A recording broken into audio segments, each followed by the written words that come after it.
now, but I just think that over time we just found more consistent results. Gotcha. Yeah. All right. What are you putting with? I put with Jawbreaker Challengers. Okay. And that's like stiff enough. Like that's not gonna flutter. Yeah. That's like a nice soft feel, but it's not like. Right. Mm-hmm. Yeah. Have you tried the Fireflies? I have, and it's like a different. The shape. It's like the same mold, quote unquote, but I think they slightly modified the mold, maybe accidentally, because it doesn't feel the same as like the old P2s. I'm kind of stuck at that feel.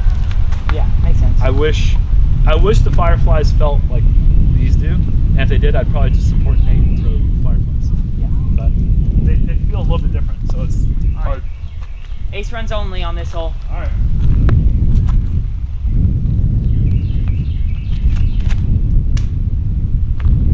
That might actually do it. Oh my! Oh. Get there. That leaf must have taken off a ton of steam. I thought that was like you're gonna like drop. I know, man. I've never got it to stick.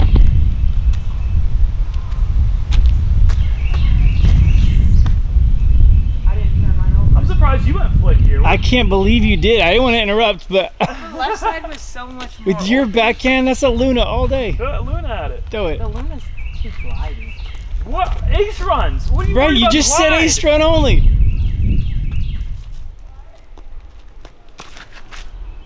Oh, I didn't turn it.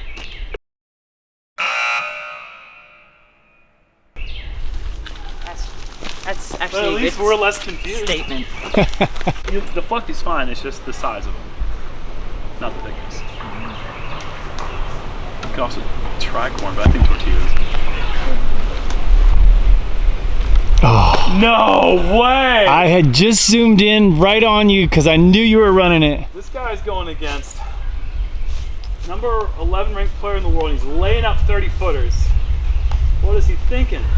He's thinking he's gonna Gain a stroke on me? What? He's lost his stroke. He's not thinking that, he's thinking he's gonna beat you on the back nine. Oh, the back nine. That's when I usually start heating up. Same. What is the range for putting when you're like trying to make the putt? Like you feel confident that you can give it a good run but still make the comeback? You mean like where's the point where he's only laying up? Like not even thinking about running? Well, Yeah. I mean, it's kind of the same thing. I mean, like what's the max distance you're trying to give it a full run? If the basket isn't, too close to any sort of danger, and I'm within 100 feet and I can see the pin and there's no like obstacles in the way, I mean, I'm trying to run it anytime that I can putt it to the basket, 100 feet, because I can try to, I usually try to like give it a spin putt with a little bit of loft, and I'm not like the most accurate from 100 feet, but I would say, like I'm really trying to give it a good bid. Everything inside like 65, 70, like circle 2 and in, I'm feeling pretty confident that I should hit metal at the very least. Okay. Next question is, who is the best caddy in the world who is 15 years old and their name starts with L? I know this guy named Leon. He's 14. And he's from Well, that doesn't meet the requirements. Sorry. Have to be 15 years old. Okay. 15. Probably you. Probably. Hey, that's an air 5. You just missed it. Just there. All right, there we go. That was a no-brainer. You could have stopped at who's the best caddy. Excuse me? The answer would have been Jules. You didn't say it would have been him. I said you could have stopped the question. Who's Right. the best caddy? Right. That's all I said. It's a no-brainer. Everyone needs the. All right, why don't you give a score update since we're at through 9? How Let's many not are you do down? that. Let's not do that. What's the score update? Jeremy's 7 over. 7 over. Wow. I'm 10 under. No, these are Jeremy's 3 under. I'm +2. Playing some good golf. 3 under. 4 under 2-4. Now I'm 3 under. Wow, I am, aren't I? I was 1 over through 1, and now I'm 2 over through 9. Luke.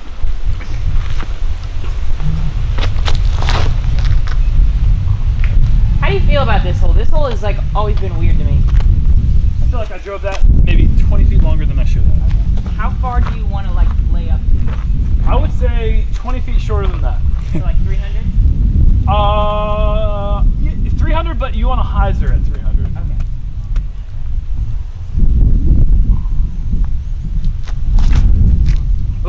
started hyzering at 130. Wow. And a good kick, but hyzer back in. Yeah, this hole, I like this hole, but wow. The short tee pad is actually not that easy. Oh, it's a tough short for sure. Yeah.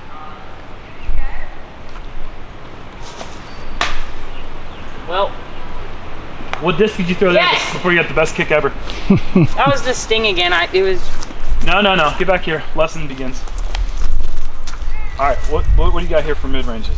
Mid ranges, I got a Buzz SS. Yeah, Buzz SS. Okay, yes. That'll work. Or, do you ever flick your Luna? Yeah. And I flick my Challengers sometimes. Yeah, I like the Challenger too. All right, so get down to your knee because we got the low ceiling here, right?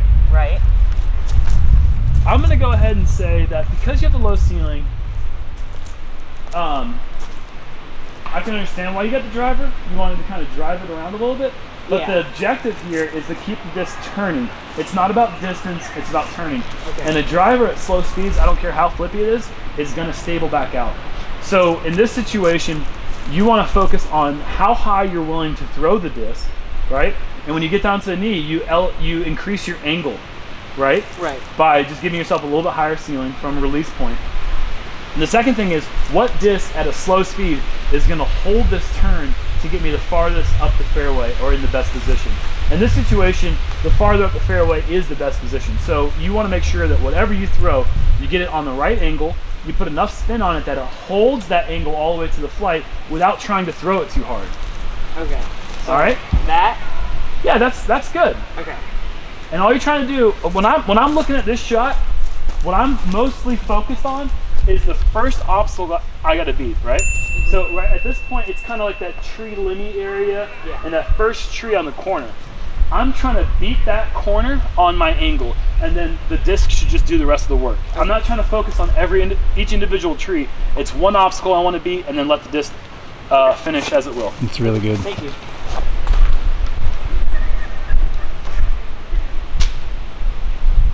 I like that. So yeah, I mean, and that right there. Now, if you do that with the mid-range, you know what? Let me show you. Okay.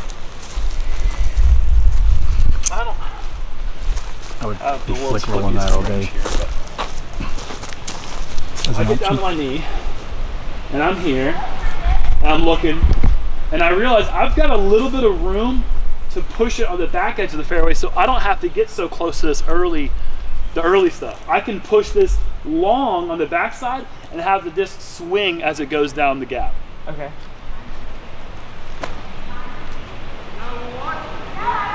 That's really good. I don't want to get hit by this. Great shot. You see? Yeah, thank you. Yeah. Okay. Before you teed off. And then he had thrown twice as many as I had. No, it is actually close. He's birdied a lot of holes.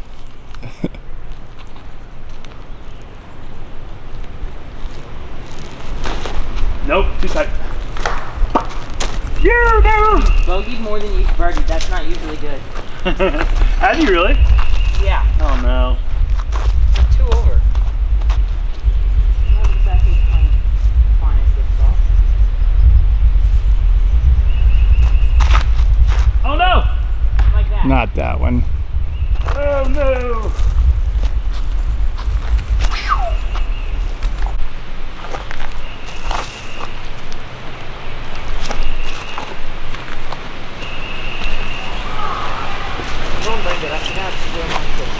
You see that big sucker there? You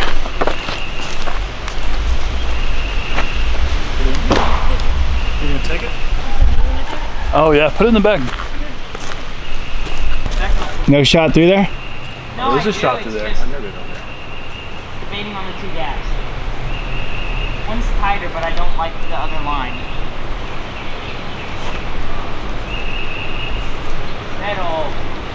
That's a putt.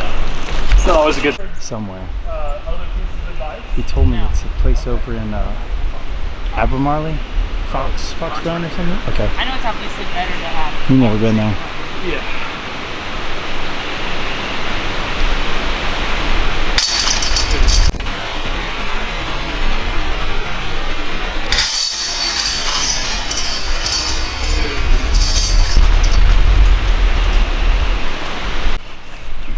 He has a putting tip for me. Yeah. Hard, So. right?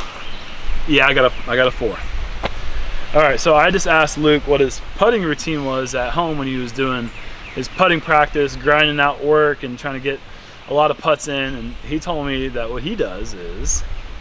When I do practice putting, I use every putter I own and just practice my form. Yeah, well, okay, so there is some things to that that are okay. A lot of repetition is good for muscle memory, and when you get to like 25 foot and in range, it shouldn't matter too much what disc you're releasing. It should mostly just be about form and being stable and, you know, balanced and working on your mechanics, and not so much about the flight of the disc. But when you start getting out of that 25 foot range, you want to make sure that you are locked down on one putter mold, and that is, you know, you've got understable putters, ones that fly good in the wind, ones that kind of sink a little bit more, ones that stay lifted. And if you're putting with all sorts of different molds and you've got a 28 footer in a tournament and you have 25 different putter molds at your house, you know, all different kinds of plastic, heck, you might even have different colors or whatever, you start questioning things, right? The last thing you want to do when you're stepping up to a putt in a tournament or any situation that it means something to you is have any sort of doubt or questions about what you're trying to do. So if you're trying to get a lot of good putter practice in, you're trying to get some work done, just save up, ask your parents for some money, and get 10.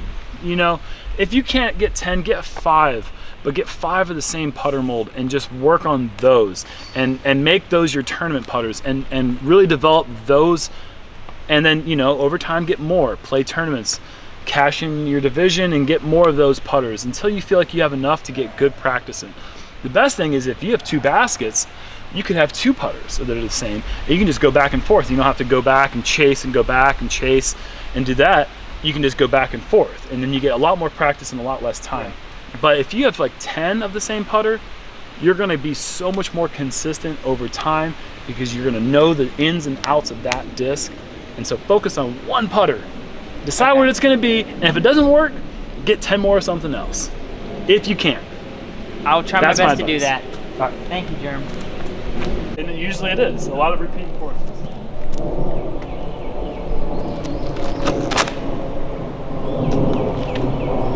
Turn menu! Oh, I thought I was going to hit that tree.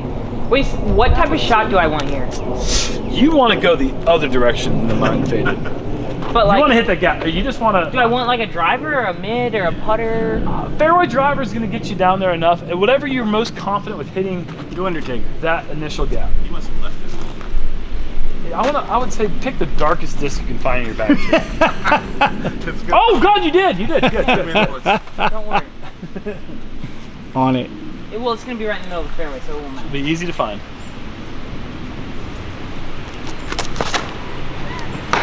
First available. Woo! That was third available.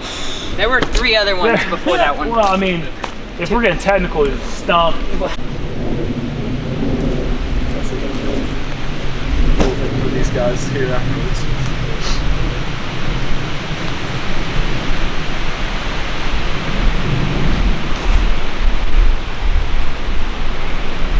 That is a really good forehand, Luke. Yeah, well done. Thank you. Well done.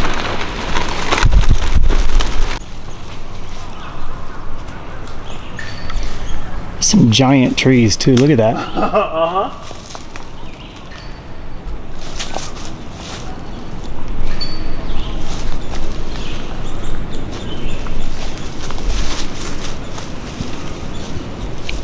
I don't think I've ever thrown this disc with this type of shot before, but you gotta get a little creative when you get in these woods sometimes.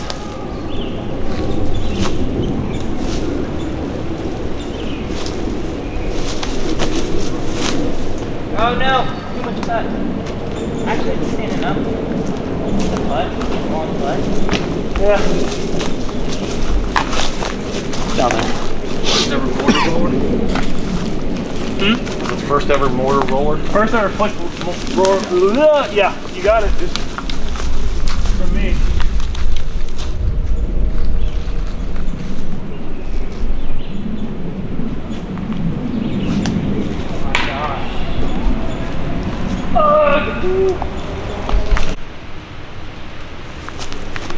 Luke, focus. Okay, no, that one.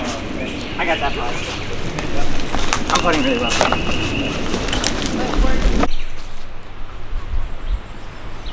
Oh, you're gonna want to get behind the basket to see this. Sweet. I'm getting a total heads up. Magic is gonna happen. I'm gonna put the distance graph on the edit. Qualify? Yep.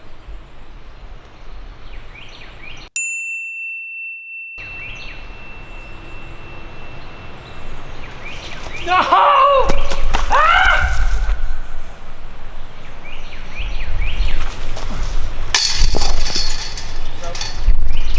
Dang it.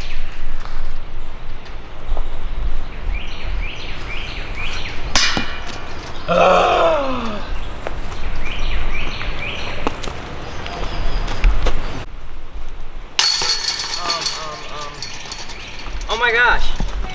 Sneaky peek. I saw some YouTube video you playing it like 2016 or something. Yeah. This. This is hole 12, right?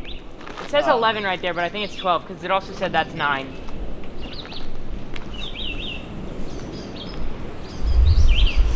Yeah, the numbers are a little off right now, and it's because we're gonna do 8 and 9 are gonna be A and B. Okay. And so old 7 is gonna take you here to 8. That'll be 9, and then this will be 10 in the future. Okay, we got some more questions. Oh, We get to okay. the serious ones first. Okay, serious question. Serious face. If you could go back in time to like a 10 or 11-year-old you, knowing what you know now, what would you tell yourself? Disc golf related. 10 or 11. So that would have been like 95, 96. So way before you were even born yet, by a long shot. What would I have told myself? Like disc golf wise, you're Yeah. saying? Okay, well, I mean, we're talking like, you said 95, 96? Whenever you were 10 or 11, yeah. 10 or 11. So that's 10 years before I played. So I would have told myself, in 10 years, by the 2011, or in 6 years, 5 years, by the 2011 or 2001 USGC rocks, buy 20 of them. Get a couple of the clear ones, put them aside and sell them in about 10 years and make a few $1,000s. I would have just loved to have known what the game was. Yeah. You know, at that time I was really devoted to soccer, and right after that I spent a lot of time focusing on basketball, and I don't regret that. I think that my time with those sports developed my athleticism, which developed into a career for disc golf. But I think I would have at least enjoyed playing. At that time I was living in Chapel Hill, and Chapel Hill is a really fun course, and I probably would have played it at least once or twice a month, depending on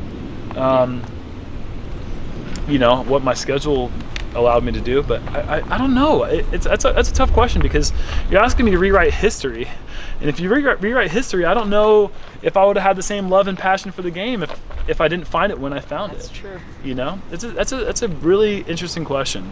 And they have beautiful swirls. Look at that. That's like almost every disc. All right, yeah, that's good swirl game. That's good swirl game. That's not even my best one. Swirl game strong. Oh, that's so bad! Holy moly! Can you put a hashtag there? Swirl game strong. Oh, you psyched me out, son. Ah! Thought you had a raptor in your hands for a minute. Negative, Ghost Rider.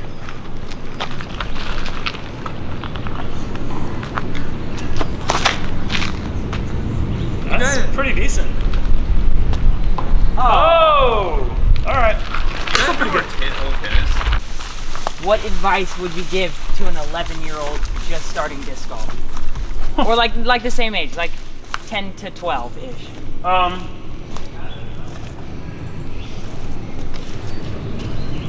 10 to 12-year-old just starting.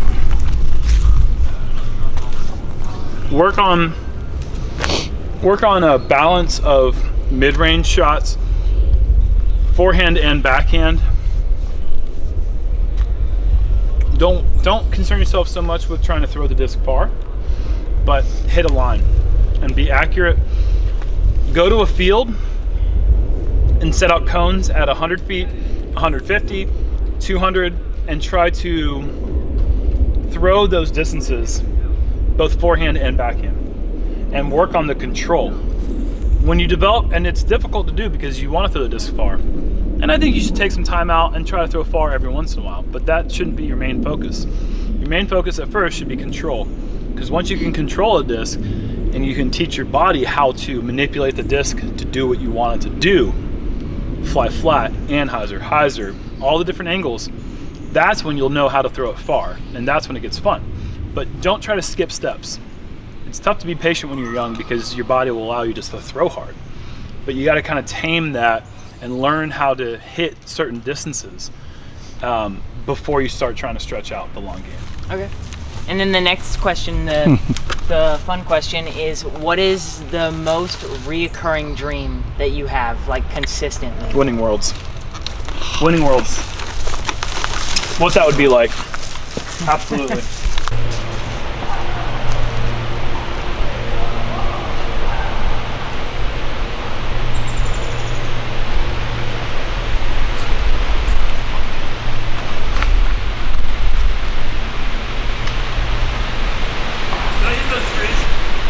Oh my gosh.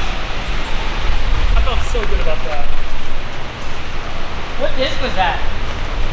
That was another Eagle L. Oh, okay.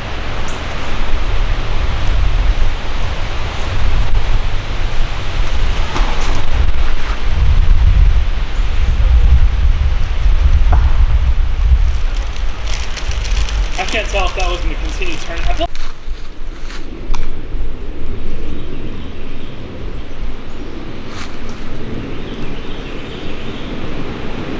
You need me to move? No, you're good. I just trying to figure out which lane I want to poke out of here with.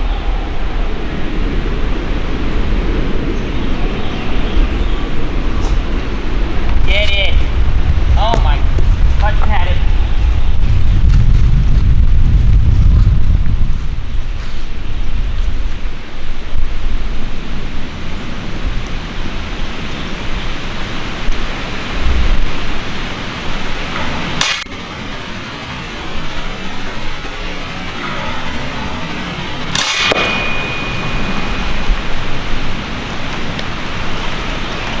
Oh yeah. Oh, what is that? Oh no! That one was good. Can we slow-mo that? I'm glad Oh yeah. He's worse looking than that. I want to see a still of the disc I'll send you a picture. right before it hits the ground. I'll send you a picture. 8 feet short of the pin. Straight nose His down. hand still up from 20 feet away. That is gonna be a picture.